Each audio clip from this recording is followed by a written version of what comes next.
묵상 기도하심으로 금요 기도회를 시작하겠습니다.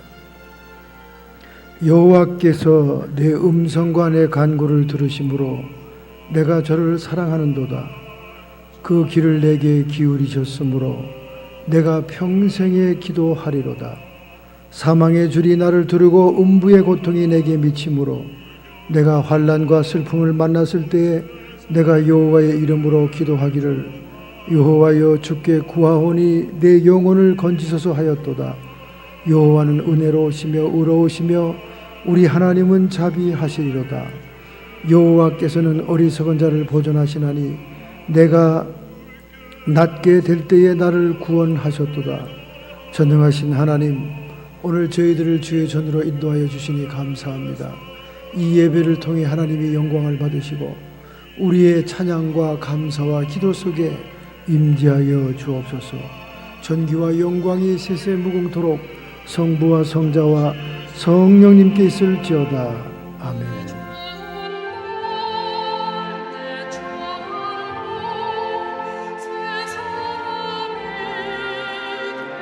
하나님의 말씀 신약성경 268페이지 고린도전서 4장 14절부터 21절의 말씀을 함께 통독으로 봉독하겠습니다. 하나님의 나라의 능력이 임하려면 이란 뜻으로 제목으로 말씀의 은혜 받고자 원합니다. 내가 너희를 부끄럽게 하려고 이것을 쓰는 것이 아니라 오직 너희를 내 사랑하는 자녀같이 권하려 하는 것이라. 그리스도 안에서 일만 스승이 있으되 아비는 많지 아니하니 그리스도 예수 안에서 복음으로써 내가 너희를 낳았습니다. 그러므로 내가 너희에게 권하노니 너희는 나를 본받는 자가 되라. 이를 인하여 내가 주 안에서 내 사랑하고 신실한 아들 디모데를 너희에게 보내었노니 저가 너희로 하여금 그리스도 예수 안에서 나의 행사 곧 내가 각처 각교에서 가르치는 것을 생각나게 하리라. 어떤 이들은 내가 너희에게 나아가지 아니할 것 같이 스스로 교만하여졌으나 그러나 주께서 허락하시면 내가 너희에게 속히 나아가서 교만한 자의 말을 알아볼 것이 아니라 오직 그 능력을 알아보겠노니 하나님의 나라는 말에 있지 아니하고 오직 능력에 있습니다. 너희가 무엇을 원하느냐? 내가 매를 가지고 너희에게 나가랴. 사랑과 온유한 마음으로 나가랴.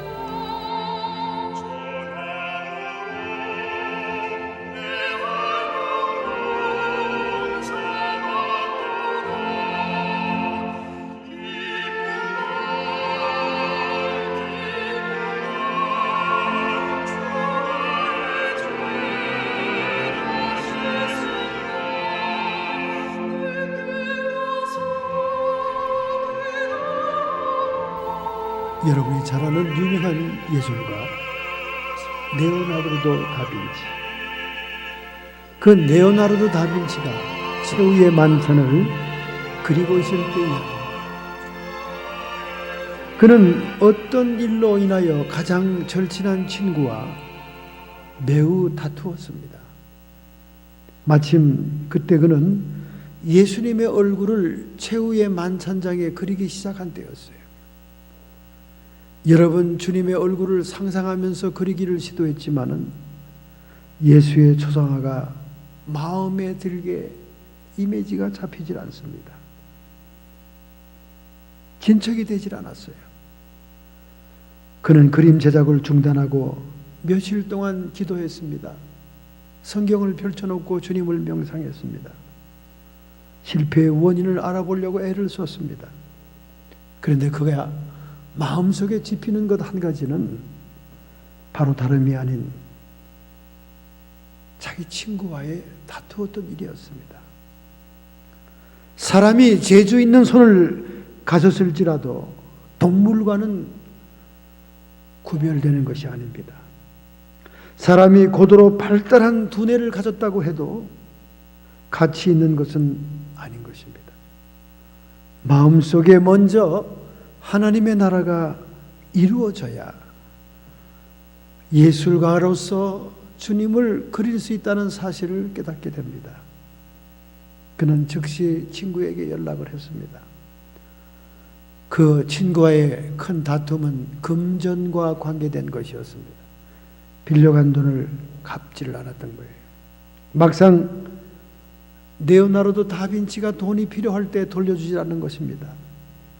그래서 분한 마음에 그와 다투었는데 그만 예수님의 얼굴을 그리기 위해서 친구를 만나 화해를 요청했습니다.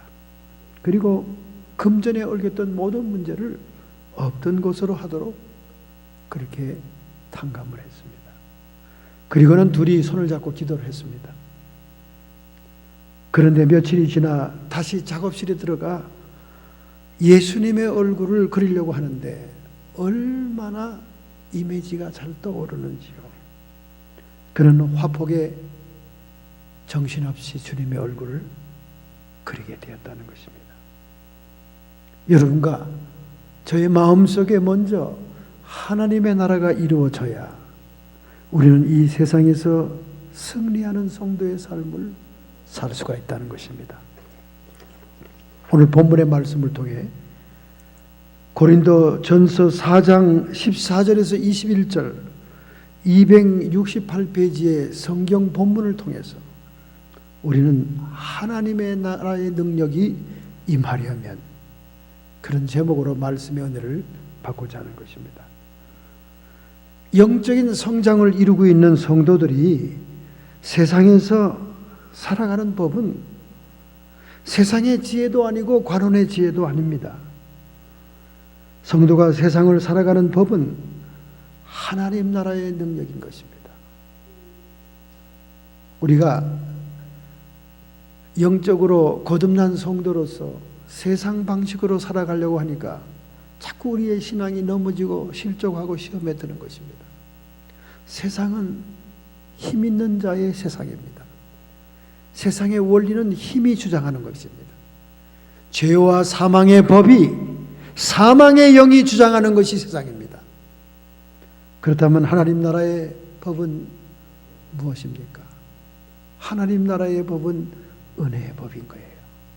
하나님이 베푸시고 인도하시는 은혜의 법인 겁니다.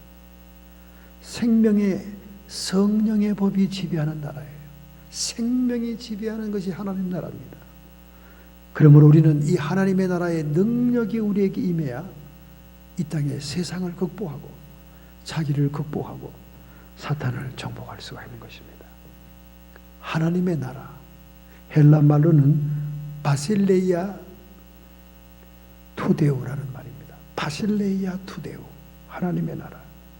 우리 주님의 재림 시에는 새로운 하늘과 새 땅이 이루어지는 구체적인 공간적인 하나님 나라가 도래합니다.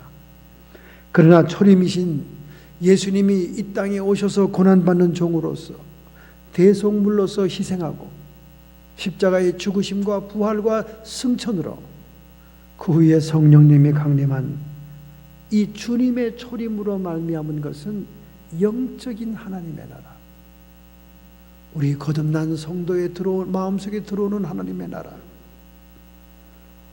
그 영적인 나라의 도래가 우리가 이 세상에서 살아갈 수 있는 힘과 능력의 원천이다, 그 말입니다.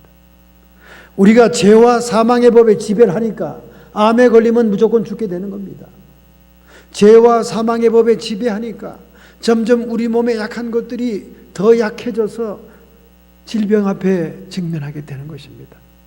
그뿐입니까? 수많은 세상의 난관과 방해물과 회방 앞에서 우리는 넘어지고 쓰러질 수밖에 없는 것입니다.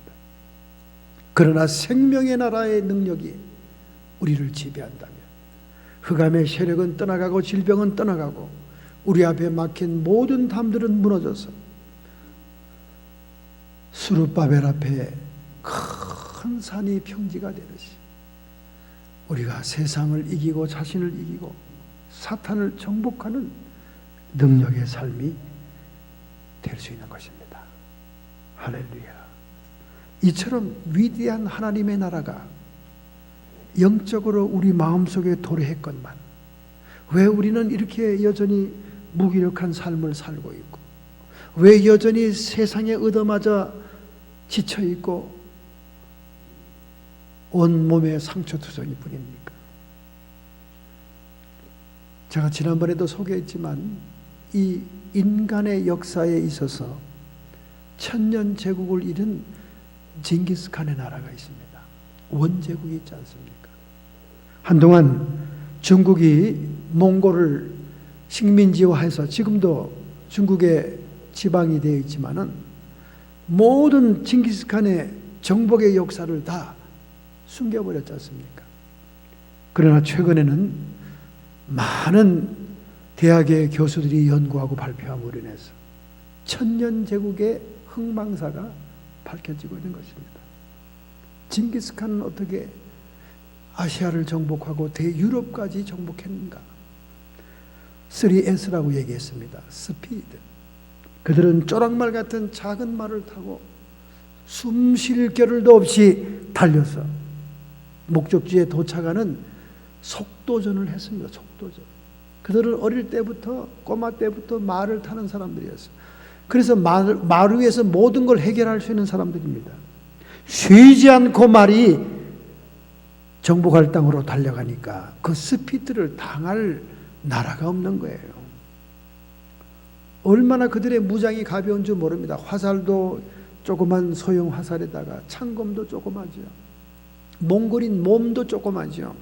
쪼락말도 조그마죠. 그들이 군장으로 차고 있는 모든 것이 가볍기 때문에 그들은 속도를 낼 수가 있었던 거예요. 두 번째 S는 simplicity. 단순했습니다. 병참이 따라오질 않았어요. 모든 군대에 병참 군대가 전투병대보다 3배나 많게 뒤에 따라옵니다.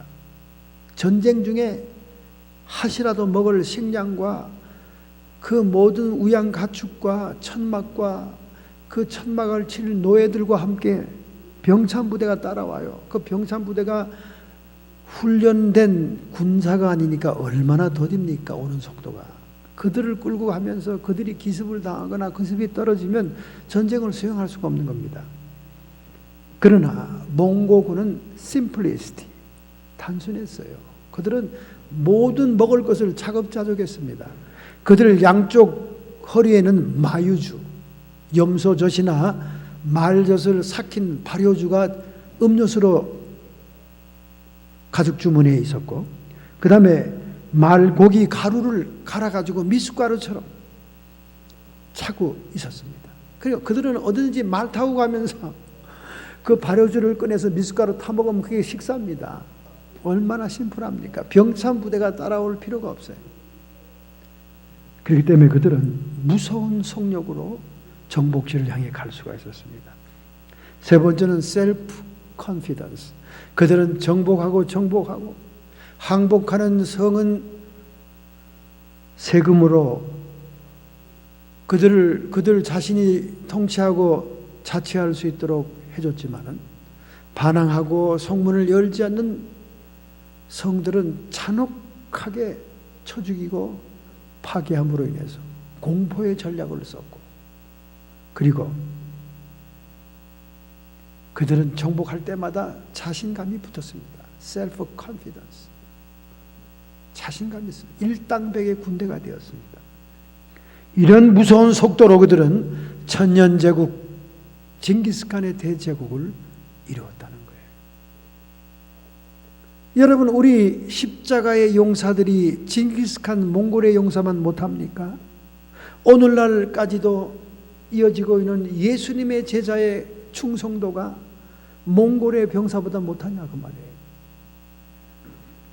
우리가 이 세상을 살면서 하나님의 능력을 체험하고 하나님의 능력이, 나라의 능력이 임하지 않는다면 우리는 이 땅에서 숨쉬고 승리할 수가 없는 것입니다.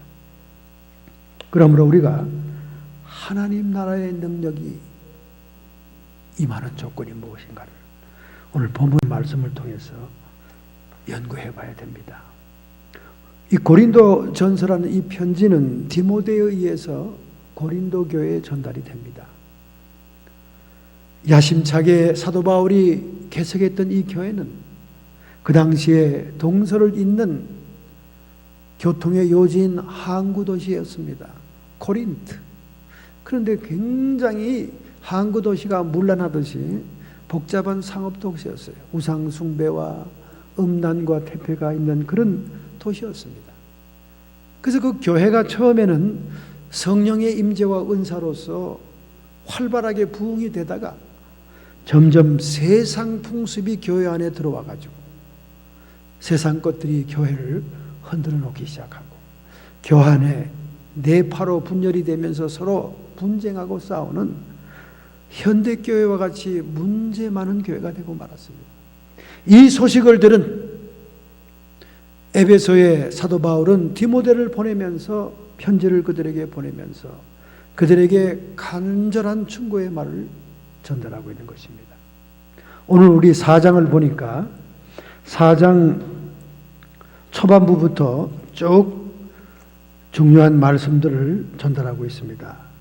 먼저 하나님 나라의 능력이 우리에게 임하려면 무엇이 조건이 되어야 되겠습니까? 그것은 주권이 회복이 되어야 된다. 하나님의 주권이 회복이 되어야 된다. 하나님의 주권이 회복되는 양상으로 3절부터 5절에 보니까 맡은 자에게 구할 것은 충성이니라. 하나님의 교회 임직자들, 하나님 교회에서 직분을 맡은 자들은 충성을 다해야 된다. 그리고 모든 판단은 judgment, 판단은 하나님께 맡겨라. 최후의 판단은 하나님만이 하시는 것이다. 오늘날 교회 안에 수많은 분열과 분쟁과 다툼과 증오의 역사는 서로가 서로를 판단하기 때문에 그래요. 크리티시즘을 얘기하는 거 아닙니다. 여기 자즈먼트를 얘기하는 거예요. 자즈먼트는 최후의 심판, 하나님만이 판단할 수 있는 분입니다. 그런데 성도가 성도들을 판단하면서 끊임없이 분쟁과 파당을 짓고 있는 것입니다. 그래서 너희들끼리 서로 대적하고 판단하지 말고 하나님께 그 판단을 맡겨라. 우리가 맡은 일에 충성하는 것도, 하나님께 판단을 맡기는 것도 하나님의 주권을 인정하는 거예요. 주권. 하나님의 주권을 인정하라고 말해요. 우리가 하나님의 주권을 인정하면 인정할수록 교만한 자리에서 내려옵니다. 그리고 겸비해지지요. 겸손해집니다. 남을 나보다 낮게 여기는 마음이 생기기 때문에 겸비해지는 거예요. 겸손해지는 거예요. 왜 교회에 새로운 성도들이 오면 그 이상한 눈으로, 곁눈으로 보면서 비판합니까? 판단합니까? 싹수가 노랗다는 둥, 성격이 급하다는 둥, 왜 그렇게들 판단들 하세요? 그래서 왜 실족하게 만듭니까? 왜 그래서 그 교회를 떠나게 만듭니까? 도대체 이해할 수 없는 일이 벌어지고 있는 거예요. 그렇게 판단을 할 만큼 여러분 자신이 성숙되고 완전한 자가 아닙니다. 누구를 판단할 만한 입장이 아니에요. 예수님께서 하신 말씀을 항상 기억해야 됩니다. 죄 없는 자가 돌을 들어 쳐라. 여러분이 죄가 없어야 돌을 들어 칠 수 있는 자격이 있는 것인데, 나도 넘어지고 좌쳐지고 신앙생활하기 힘들고 마음은 원인으로 돼 육신이 따라주지 않은 실정인데, 뭘 그렇게 사람들이 새로 나타나면 그렇게 깔고 보고 아래로 자꾸 내려보면서 이러쿵저러쿵 말들이 많습니까? 이거는 겸비한 성도의 태도가 아닌 거예요. 판단하는 교만한 자의 자리에 앉아 있는 겁니다. 정말 이 강대상에서 쳐다보면 한탄스럽게 짝이 없습니다. 도리어 십자가의 고난에 동참해야 됩니다. 십자가의 고난에 우리는 동참해야 돼요. 그리스도의 남은 고난에 동참하기 위해서 하나님의 교회에 일에 힘써야 되는 것입니다. 사도 바울은 말합니다. 일만 스승은 많지만은, 가르치려고 하고 단순히 강의하고 이론과 말하는 사람은 많지만은 영적인 아비는 없다. 굉장히 중요한 말입니다. 영적인 아비가 뭡니까? 해산의 수고를 해서 영혼을 양육탄생하고 양육시키는 자가 없다고 말해요. 이론이나 던지고 지식이나 던지고 말만 많이 하는 것이 그 사람은 영을 낫게 하는 것이 아니라는 거예요. 해산의 수고, 하나님의 형상, 그리스도의 형상이 이루기까지 내가 해산의 수고를 한다. 아기 낳는 것과 같은 그런 정성과 고통이 들어간다는 것이에요. 이 모든 것이 하나님의 주권을 인정하는 것입니다. 할렐루야. 오늘 여러분과 제가 하나님의 주권을 인정하기만 한다면 하나님 나라의 능력이 부음받는다 그 말이에요. 할렐루야. 하나님의 주권이 인정되지 않은 곳에 하나님 나라의 능력이 임하지 않습니다.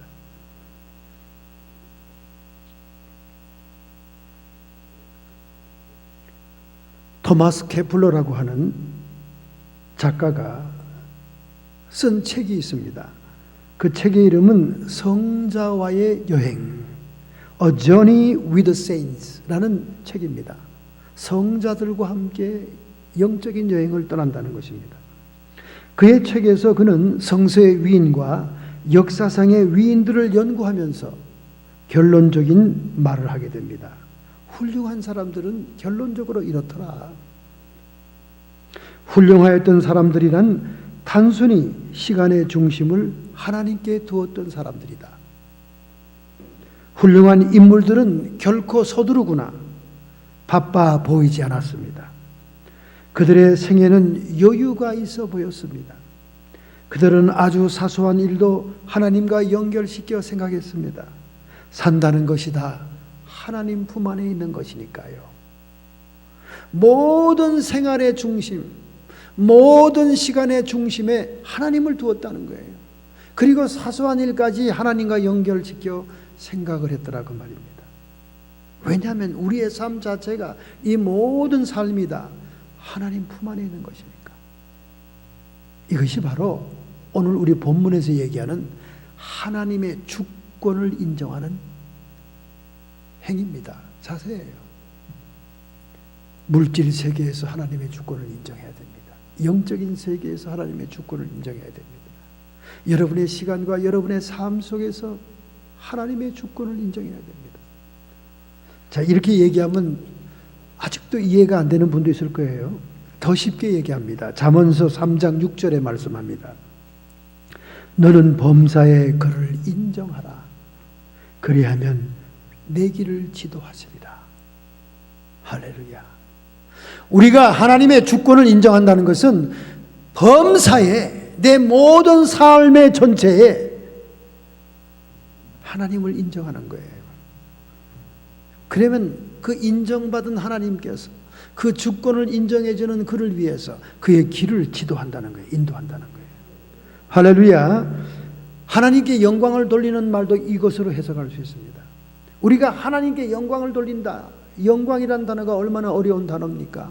무겁게 찬란하게 빛나고 우리에게 임하는 그런 의미의 단어.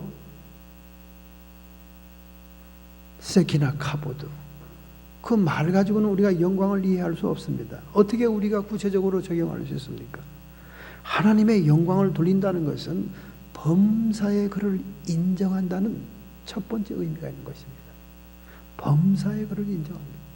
범사의 그를 인정한다는 것은 하나님의 주권을 인정하는 거예요. 하나님 주권. 하나님이 주관자이시고 하나님이 우리의 길을 인도하는 가장 주인이시고 메스터고 예배의 대상임을 인정한다는 겁니다. 우리가 그렇게 인정할 때 하나님이 우리의 길을 지도해 준다는 거예요. 많은 얘기죠. 하나님의 주권을 인정하지도 하나님을 멸시하고 하나님을 깔보는 사람들에게 어떻게 하나님의 길을 지도하겠습니까? 바로 성자들의 삶이 그랬다는 거예요. 모든 삶과 시간의 중심에 하나님을 두었고 모든 사소한 일도 하나님과 연관지어 생각하더라고 말입니다. 오늘 여러분과 제가 그렇게 해야 하나님의 주권을 인정하는 거예요. 평소에는 하나님과 아무 상관이 없는 삶을 살다가 성경도 읽지 않고 기도도 하지 않고 하나님도 생각지 않고 살다가 몸에 이상한 느낌이 오고 병이 왔다 그러면 펄펄 뛰고 그때야 하나님을 찾는다면 어떻게 그런 자리에 하나님 나라의 치유의 능력이 임할 수 있겠냐 그 말이죠. 여러분이 먼저 하나님의 주권을 인정해야 하나님이 여러분을 주도할 수 있는 것입니다. 윌리몬이라는 분이 어퍼룸에다가 간증을 했습니다. 그는 4살 난 아들을 데리고 YMCA 수영장에 데리고 갔습니다. 데리고 가면서 수영교사에게 그의 아들을 넘겨주면서 너무 어린 아이가 수영을 배우는 게 아닐까요? 그렇게 수영교사에게 난처한 질문을 했습니다. 그랬더니 그 수영교사는 오히려 놀라면서 이렇게 설명하는 거예요. 더 어린 아이들도 수영을 배웁니다. 오히려 걷지 못하는 갓난아기들이 수영을 더 잘합니다. 그러니 걱정하지 마세요. 아니 어째 그런 일이 벌어집니까? 본래 아기들은 어머니 모태에서 9개월 동안 물속을 수영하고 있었습니다. 그렇기 때문에 어린아이들은 물에 대한 믿음을 타고납니다. 물이 두렵지 않고 물이 편안하고 물이 참으로 자기를 보호한다는 걸 알고 있습니다. 본능적으로 물을 좋아하고 헤엄치는 성품을 타고났죠. 그러나 다만 그들이 세상에 나온 다음 자라나면서 세상의 두려움과 공포가 그들을 장악했기 때문에 수영에 대한 공포가 오게 된 것입니다. 그렇기 때문에 어린 아이일수록 수영을 잘 배우고 잘할 수 있습니다. 그렇게 수영교사가 얘기하는 거예요. 그래서 예수님도 어린아이 같지 아니하면 하나님 나라에 들어갈 수 없느니라, 그런 말을 하지 않았나 생각이 됩니다. 전도서에 영혼을 사모하는 마음을 갖고 모든 사람이 태어났다고 얘기하지 않습니까? 육신의 아기들이 어머니의 태 속에서 물속을 둥둥 떠다녔다면 우리의 영혼은 하나님의 형상대로 지음을 받는 순간 하나님과 함께 영혼을 사모하는 본능을 가지고 태어났다는 거예요. 할렐루야. 그러나 세상에 나와가지고 자기가 좋아하는 음식, 자기가 좋아하는 옷, 자기가 좋아하는 것을 두리번거리면서 만지고 보고 소유하다가 세상 것 때문에 하나님의 우선순위를 잊어버렸다는 겁니다. 여러분과 저의 본능, 하나님의 형상대로 지음받은 우리의 본능은 하나님과 영혼을 사모하는 것을 가지고 태어났다는 것입니다. 할렐루야. 오늘 우리는 그것을 회복해야 된다 그 말입니다. 하나님의 주권을 회복해야 된다 그 말이죠. 너희는 먼저 그의 나라와 의를 구해라. 그리하면 너희에게 모든 것을 더하리라. 하나님의 우선순위를 우리에게 얘기하고 있잖아요. 이렇게 귀한 말씀을 주님이 우리에게 주었는데도 우리는 이 말씀을 한 귀로 듣고 한 귀로 흘립니다. 모든 것을 다 받을 수 있는 비결이 예수님으로부터 왔는데 그의 나라와 그의 의를 우선순위로 구한다면 나머지 필요한 건 다 주겠다는 거예요. 그런데 우리는 순서를 거꾸로 하고 있잖아요. 하나님 모든 걸 다 줘보세요. 내가 하나님 나라를 위해 살겠습니다. 하나님의 교회를 위해서 내가 헌신하겠습니다. 바치겠습니다. 우리는 맨날 거꾸로 얘기하잖아요. 거꾸로. 아니라는 거예요. 아니라는 거예요. 먼저 그의 나라와 의를 구하면 나머지는 다 허락해 주겠다는 거예요. 이 동전의 앞뒤 순서만 바꾸면 되는데 우리가 이 하나님의 주권을 회복하지 못하고 있습니다. 오늘 여러분과 저에게 하나님 나라의 능력이 임하려면 이 주권이 회복이 돼야 돼요. 여러분이 오늘 치유의 하나님 나라의 능력을 체험하기를 원합니까? 축복의 하나님 나라의 영광을 원합니까? 하나님 나라의 영원한 생명과 영생과 천국의 복을 원합니까? 그러면 하나님의 주권을 먼저 인정하라는 거예요. 하나님 주권을. 하나님이 먼저 우리 마음을 차지해야 된다는 것입니다. 두 번째입니다, 여러분. 두 번째 하나님 나라의 능력이 우리에게 임하려면 권세가 회복이 돼야 됩니다. 주권은 또 뭐고 권세는 또 뭐야? 주권은 하나님이 우선순위, 하나님이 주인이 되는 걸 얘기하는 거예요. 권세 회복은 뭐냐? 하나님이 우리에게 줄 수 있는 능력, 그 은혜를 회복하는 걸 의미하는 거예요. 하나님이 많은 걸 예비하고 준비하고 있음에도 불구하고 우리는 그 모든 걸 놓치고 있다는 것입니다. 바로 그 권세를 회복하자는 거죠. 자, 여러분, 제가 이렇게 이론적으로 얘기하면 도통 무슨 말인지 이해가 안 될 거예요. 할 수 없이 또 그림을 그려야 됩니다. 예수님이 비유로 가르쳐 주듯이 어느 목사님 뒷뜰에 이루어진 천국이라는 수필이 있습니다. 이것은 독일의 한 목사 가정이 특별한 선교의 사명을 가지고 무릎 꿇린 뉴욕으로 이민을 옵니다. 아마 독일계 이민자들을 위해서 선교사로 파송이 된 것 같아요.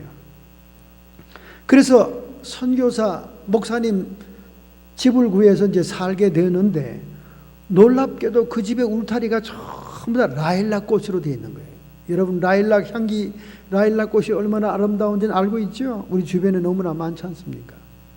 그러니 얼마나 이 독일에서 온 부부와 목사님 가정과 아이들이 좋은지 몰라요. 여러분, 라일락 향기가 얼마나 진합니까? 꽃이 필 때, 잠잘 때도 들어오고 말이죠. 그들은 너무나 행복했습니다. 너무나 즐거웠어요. 그래서 아침이 일찍 일어나면 아침 기도를 마치고 부부가 서로 팔짱을 끼고는 그 울타리를 쭉 옆으로 걷습니다. 라일락 나무 밑으로 향기를 맡으면서. 그런데 웬일입니까? 저 구석쪽 라일락 밑에 갔더니 거기에 온갖 쓰레기를 옆집 사람이 다 쌓아놓은 거예요. 그 향내나는 라일락 나무 밑에다가 쓰레기장을 만드는 거예요. 쓰레기장. 온갖 지저분한 악취가 나는 쓰레기가 있는 거예요. 그 막 향기가 묻어 날 수가 없어요. 쓰레기 냄새가 더 진동하는 겁니다. 그 얘기를 밥 먹으면서 블랙포스트 식탁에서 얘기하니까 아들이 막 붕괴를 하는 거예요. 아니, 이럴 수가 있냐 말이지. 그 향기로운 라일락 향기가 썩은 쓰레기 냄새와 섞이다니. 아버지, 제가 오늘 가서 그 옆집에 가서 단단히 주의를 주고 항의하고 오겠습니다. 막 애가 분해가지고 막 일어나서 그러니까 사모님이 부엌에서 마지막 디저트를 만들고 있다가 웃으면서 다가와서, 얘야, 그런 방법으로는 옆집을 설득할 수가 없단다. 그럼 어머니 어떡하란 말이에요? 그러면 말하지 않고 그냥 가만히 있자는 얘기입니까? 아니다. 네가 그 집을 찾아가는 건 내가 환영한다. 다만 방법을 다르게 하라는 거예요. 무슨 방법을 씁니까? 그랬더니 그 어머니가 얘기한 말을, 라일락을 많이 잘라서 꽃다발을 만들어라. 라일락 꽃다발을 만들어서, 아름답고 향기나는 꽃다발을 만들어서 그것을 문 열고 갖다 선물하면서, 라일락 향기가 얼마나 좋습니까? 우리가 서로 이 나무를 잘 보호합시다. 그렇게 얘기하고 돌아와. 이 아들은 엄마의 말이 너무나 완곡하고 부드러워서 그냥 목사님, 사모님 수준의 말이니까 듣기는 싫었지만은 그래도 어머니가 시키는 대로 해봤습니다.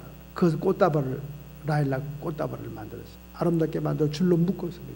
그냥 한아름이 되게 했어요. 얼마나 향기가 좋은지 몰라요. 보라색 라일락 꽃이 잔뜩 펴 있습니다. 그것을 가지고는 띵동 하고 옆집에 들어갔더니 인상이 험악한 아저씨가 턱 나오는 거예요. 이 아들이 좀 놀라긴 했지만 꽃다발을 안겨주면서, 아저씨, 옆집에 사는 토마스의 가정입니다. 우리가 이 라일락을 잘 갖고 와서 동네에 향기가 진동하게 하면 좋겠네요. 그리고는 꽃다발을 탁 안겨주고 왔다는 겁니다. 그랬더니 그 다음날 아침에 부부가 산책하는 데 가봤더니 쓰레기가 싹 다 치워졌더라는 거예요. 여러분, 이 말은 우리가 하나님 나라의 능력을 체험하기 위해서는 하나님의 은혜의 맛을 봐야 된다는 거예요. 할렐루야. 하나님의 은혜의 맛을 봐야 됩니다. 또 여러분, 제가 구체적으로 얘기했다가 또 시험 들 사람이 또 있을까 봐 얘기를 안 하겠어요. 이제는 얘기를 안 하겠어요. 하나님의 은혜의 맛을 보면요, 더 큰 은혜를 추구하게 됩니다. 하나님의 은혜의 맛을 보세요. 뭐 하나님의 은혜대로, 하나님의 약속대로, 하나님의 말씀대로 안 살아도 잘 사는 사람이 많대, 그런 얘기하는 사람하고는 얘기하고 싶지 않아요. 그 잘 사는 수준보다 더 잘 사는, 더 하나님이 내려붙는 수준이 또 있다 그 말이에요. 다른 수준이. 라일락의 향기를 맡고 보니까 그 향기를 깨트리고 방해하는 쓰레기 더미를 더 이상 거기다 둘 수가 없는 거예요. 이것이 권세 회복을 의미하는 것입니다. 점점 더 쉽게 여러분에게 설명을 해야 되겠죠. 하나님 나라의 능력이 우리에게 임하려고 하면 권세가 회복이 돼야 됩니다. 그 권세 회복을 두 가지로 크게 성경이 얘기하고 있습니다. 하나는 침노하는 자, 침노하는 자. 마태복음 11장 12절에 나옵니다. 침노하는 자. 세례 요한 때부터 지금까지 천국은 침노를 당하나니 침노하는 자가 얻느니라, 빼앗느니라. 할렐루야. 많은 성경 주석가들이 이 침노한다는 말을 놓고 얼마나 머리를 썩히면서 고민하는지 몰라요. 도대체 세례 요한 때부터 지금까지 침노하는 자가 빼앗는다는 이 말이 뭐냐? 도대체 천국의 이미지하고는 맞지 않은 얘기다 그 말이에요. 무슨 전쟁을 치러야 되고 무슨 도적대 같이 가서 무기로 싸워야 된다는 느낌이 든다 그 말이죠. 그래서 성경 주석들을 보면 이걸 해석을 제대로 해놓은 사람들이 없어요. 침노하는 자의 의미가 뭔지 아십니까? 약속을 청구하는 자를 얘기합니다. 할렐루야. 약속을 청구하는 자. 하나님이 우리를 위해 예비한 많은 은혜가 있습니다.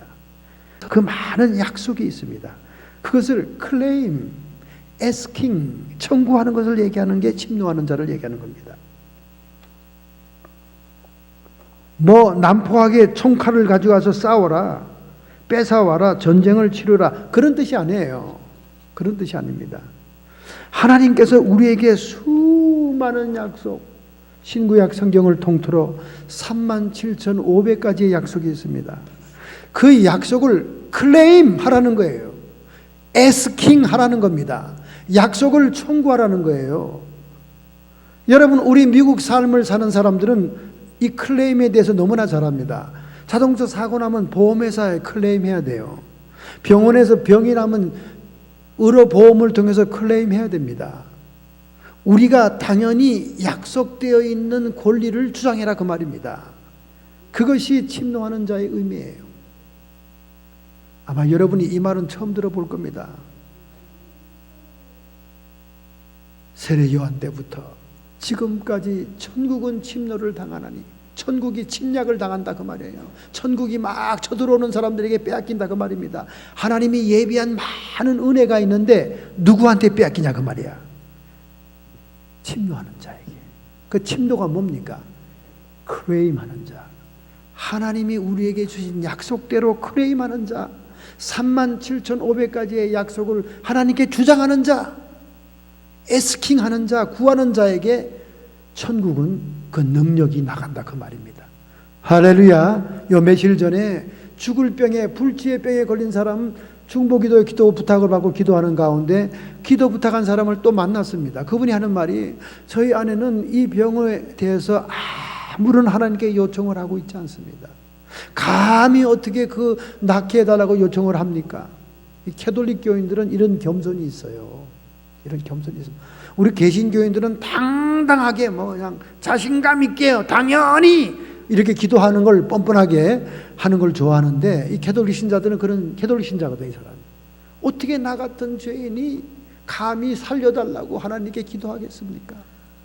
다른 기도는 해도 이 기도는 못하지요. 목사님, 그 기도는 우리 아내가, 제 아내가 하고 있지 않습니다.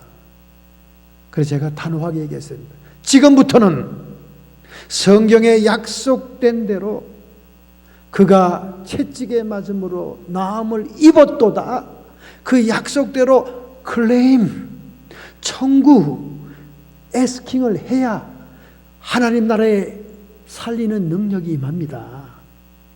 할렐루야. 그 얘기를 제가 눈을 똑바로 뜨고 심각하게 그 사람에게 말했습니다. 물론 나 같은 죄인이 감히 살려달라고 얘기 못하는 그런 겸비한 마음은 참 좋은 캐톨릭 성도들의 마음입니다. 그러나 천국은 침노하는 자가 빼앗는다니까. 그 침노하는 자가 무슨 뜻이냐? 약속을 청구하는 자. 하나님이 우리에게 예비하고 약속했던 수많은 은혜 보물 창고에 문지기에 가서 그 좀 주세요 약속했으니까 이렇게 청구해라 그 말입니다. 할렐루야. 그럼 그런 사람들이 천국을 빼앗는 거예요. 하나님의 능력이, 천국의 능력이 임하게 되는 것입니다. 그것은 뻔뻔한 일이 아니에요. 그것은 당연한 하나님의 자녀로서의 권리입니다. 이제부터는 하나님께 성경에 있는 약속을 들어서 구하는 약속 천국의 역사가 있기를 바랍니다. 이것이 권세를 회복하는 첫 번째 길이에요. 두 번째 권세를 회복하는 길은 뭐냐? 두 번째, 기도의 선포를 얘기합니다. 기도의 선포. 그러니까 권세를 회복하는 첫 번째는 약속을 통해 청구하는 것이고, 두 번째는 기도로 선포하는 것입니다.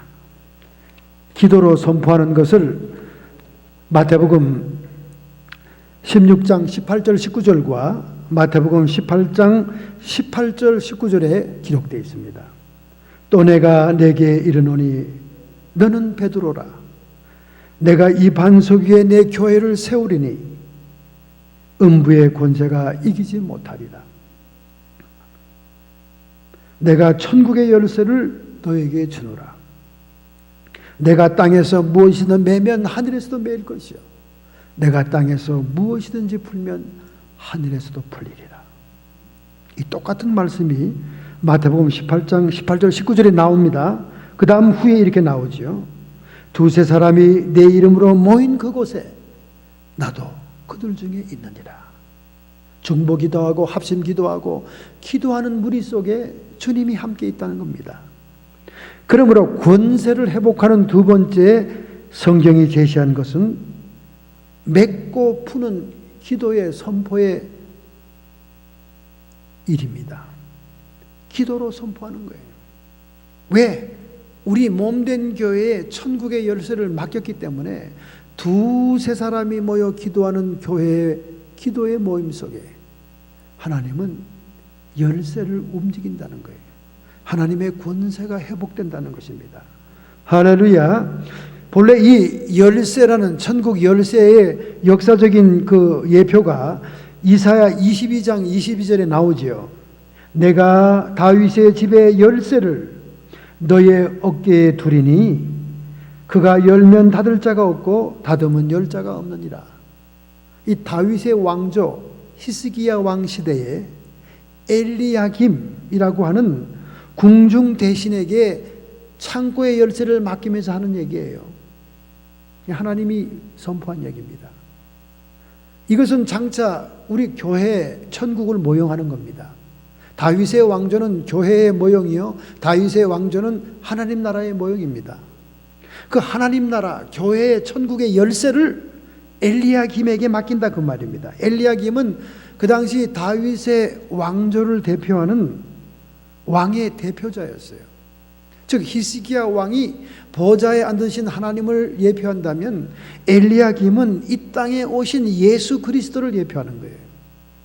엘리야김 같이 예수님으로 예표된 그가 열쇠를 받는 것입니다. 즉 예수님께서 음부와 천국의 열쇠를 받아가지고 있다가 주님이 부활 승천하시고 성령을 보내 교회를 세우면서 교회에다가 그 천국의 열쇠를 맡겼다는 겁니다. 할렐루야. 그러므로 교회들은 교회에 나와서 땅에서 무엇이든지 매면 하늘에서도 매이고 땅에서 무엇이든지 풀면 하늘에서도 풀리는 역사가 일어난다는 거예요. 할렐루야. 이것이 권세 회복입니다. 그러므로 하나님 나라의 능력이 우리에게 임하기 위해서는 우리가 하나님의 약속을 붙들고 그것으로 하나님께 애스킹하고 클레임하면서 기도하는 일, 그것이 하나님의 나라의 능력이 우리에게 임하게 하는 역사의 통로입니다. 할렐루야. 그러므로 여러분, 이 아리랑 고개와 같은 기도의 고개를 넘지 않으면 아무것도 우리에게 성취되는 게 없어요. 아무것도 우리에게 손에 잡히는 것이 없습니다. 반드시 하나님의 약속을 붙들고 기도해야만 하나님 나라의 능력이 우리에게 임한다, 그 말입니다. 할렐루야. 오늘 여러분이 너무나 귀한 말씀을 들었습니다. 평생 여러분의 마음속에 둬야 될 말씀들입니다. 그래야 우리가 세상 방식대로 살지 않고 하나님 나라의 능력으로 살면서 하나님께 영광 돌리고 하나님의 영광의 통로가 되고 세상을 이기며 자신을 이기며 사탄을 정복하는 그런 삶을 살 수 있게 되는 것입니다. 할렐루야. 영국 국회의원 중에 윌리엄 글래드스톤이 있습니다. 이 윌리엄 글래드스톤은 한 번은 프랑스에서 벨기에 국경을 넘어가는 출장을 가게 되었습니다. 그런데 프랑스의 포도밭을 지나오면서 그 참 잘 익은 포도들을 많이 이렇게 따가지고 국경을 넘게 되었던 겁니다. 프랑스는 본래 와인이 유명하고 포도밭이 유명하잖아요. 남부 프로방스에는 모든 포도밭이 됩니다. 그래서 그 기념 포도를 가지고 이제 벨기에 출장 가는데 직원들을 만나면 이제 회식할 때 놀아 먹으려고 말이죠. 한 소쿠리를 담았습니다. 그런데 국경 검사관이 절대 통과시켜주지 않습니다. 세관원이 그에게 말하기를 프랑스의 과일을 벨기에로 들어갈 수 없습니다. 우리 미국 공항에서도 농작물을 못 가져오게 하잖아요. 한참 옥신각신합니다. 그래도 영국의 국회의원인데 신분이 그래도 있는 사람인데 이 현장 직원이 막으니까 괘씸하기도 하고 막 화가 나기도 했습니다. 옥신각신하다가 결국 글래드스톤은 선체로 광주리에서 포도를 꺼내서 그냥 먹기 시작했습니다. 막 따먹었어요. 맛도 있고 새콤하고 달콤하기도 하니까. 정말 자기가 들고 간 그 포도를 다 먹어버린 거예요. 그러면서 하는 말이 이젠 됐습니까? 지나가도 됩니까? 그랬더니 그 세간원이 막 깔깔대고 웃는 거예요. 깔깔대고 웃는 거예요. 이젠 포도와 당신이 한 몸을 이뤘으니 소지한 것이 아니기 때문에 통과해도 되겠습니다. 그래서 국경을 통과했다는 것입니다. 여러분, 이 말은 오늘 우리에게 무엇을 얘기합니까? 우리가 이 땅에서 하늘나라의 국경을 통과해서 천국에 들어가기 위해서는 새 포도주의 언약 같은 예수님의 살을 먹고 피를 마셔야, 하나가 돼야 갈 수가 있다는 것입니다. 내 살을 먹고 내 피를 마시는 자라야 영생을 얻었느니라. 할렐루야. 왜 예수님이 자기의 살을 먹고 자기의 피를 마시라고 먹는 얘기를 합니까? 인류의 조상시조 아담과 하와가 먹는 문제로 타락을 했기 때문에 그래요. 선악과를 따먹는 문제로 원죄가 왔기 때문에 그 대속을 위해서 오신 주님의 살과 피를 다시 먹어야 우리가 영원한 영생의 천국 나라라 검문소를 통과할 수 있다는 겁니다. 바로 예수님 자신이 생명나무였던 것입니다. 할렐루야. 오늘 우리가 여전히 이 땅에 살면서 죄와 사망의 법에 숨을 못 쉬고 있습니다. 온갖 애굽의 질병들이 우리를 찾아오고 있습니다. 요즘 세 사람 중에 한 명이 암이잖아요. 암. 우리 주변에 잘 아는 사람들, 가까이 지내던 사람들이 암이잖아요. 암.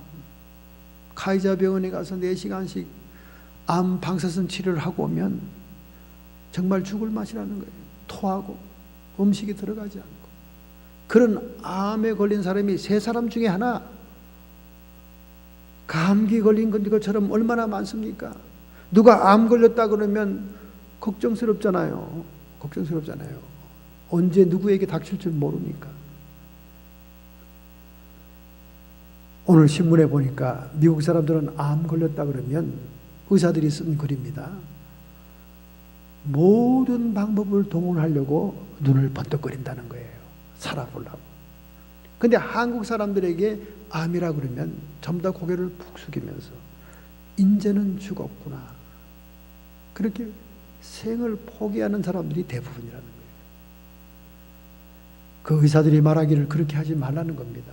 지금 세상은 암도 많이 정복하고, 그리고 사형 선고를 받고도 수년씩 사는 사람이 많기 때문에 포기하지 말고 의욕을 가지고 적극적으로 치료받을 수 있는 방법을 찾아 나서라는 겁니다. 자, 그러나 우리는 이 죄와 사망의 법이 지배하고 갖가지 많은 질병들이 우리에게 몰려온다 할지라도 우리는 생명의 성령의 법에 의지하는 하나님 나라의 능력이 임하는 삶이 되어야 될 줄로 믿습니다. 할렐루야. 오늘 이러한 하나님 나라의 능력이 여러분에게 임하기 위해서, 여러분의 치료가 되고 여러분에게 은혜가 되기 위해서 기록된 바 하나님이 자기를 사랑하는 자를 위하여 예비한 모든 것은 눈으로 보지 못하고 귀로도 듣지 못하고 사람의 마음으로 생각지 못하였다 함과 같으니라. 우리 하나님이 성령으로 이것들을 우리에게 보이셨으니 성령은 모든 것 하나님의 깊은 것이라도 통달하시느니라. 할렐루야. 하나님 나라의 능력이 성령을 통해 우리에게 임하는 것입니다.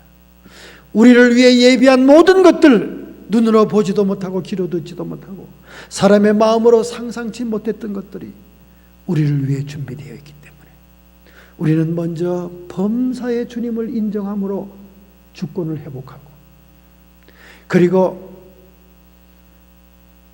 권세를 회복해야 됩니다. 권세를 회복하되 천국에 침노하는 자가 되어야 돼요. 천국에는 갖가지 예비된 은혜와 약속이 많습니다. 그 약속을 통해 크레임해야 됩니다. 에스킹해야 됩니다. 약속을 청구해야 됩니다. 하나님, 내가 이런 상태에 있는데 이 약속의 말씀이 있지 않습니까? 이 말씀을 이루어 주시옵소서. 그리고 땅에서 매면 하늘에서도 매이고 땅에서 풀면 하늘에서 풀리는 천국의 열쇠, 우리의 기도의 키를 움직여야 됩니다. 우리는 기도하지 않고는 이 세상을 극복하고 이길 수가 없습니다. 기도의 고개를 반드시 넘어야 됩니다. 그러므로 우리는 육신의 양식을 먹는 것만 조급하게 생각하지 말고 그날 하나님의 약속의 말씀 성경과 그리고 기도로서 세상을 극복하고 승리하고 이길 수 있는 하나님 나라의 능력이 임하는 놀라운 축복을 체험하기를 원합니다. 이런 마음, 이런 결단, 이런 결심을 하신다면 오늘 여러분의 가슴에 손을 얹기 바랍니다. 여러분의 육체의 질병과 고통 속에 손을 얹기 바랍니다. 여러분의 마음의 상처에 손을 얹기 바랍니다.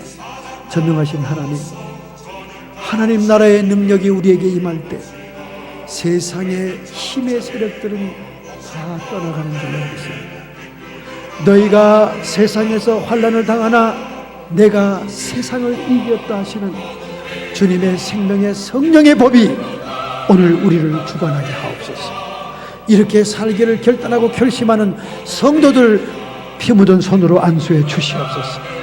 성도의 육체와 정신의 역사는 모든 질병들아 예수님의 이름 권세로 그 고통과 함께 쫓김 받을지어다. 사망아 떠나갈지어다. 생명이 부음받을지어다. 우리의 마음속에 성령의 평강과 기쁨이 충만케 해 주시옵시고 흔들림이 없고 변함이 없는 주님을 우선순위, 주님을 주권자로 마음속에 모시게 해 주옵시고 악한 마귀 사탄 귀신의 시간 예수님의 승리하심과 권세로 이 시간 쫓김 받을지어다. 일곱 길로 쫓김을 받을지어다. 떠나갈지어다. 해방하지 말지어다. 하나님 승리를 믿습니다.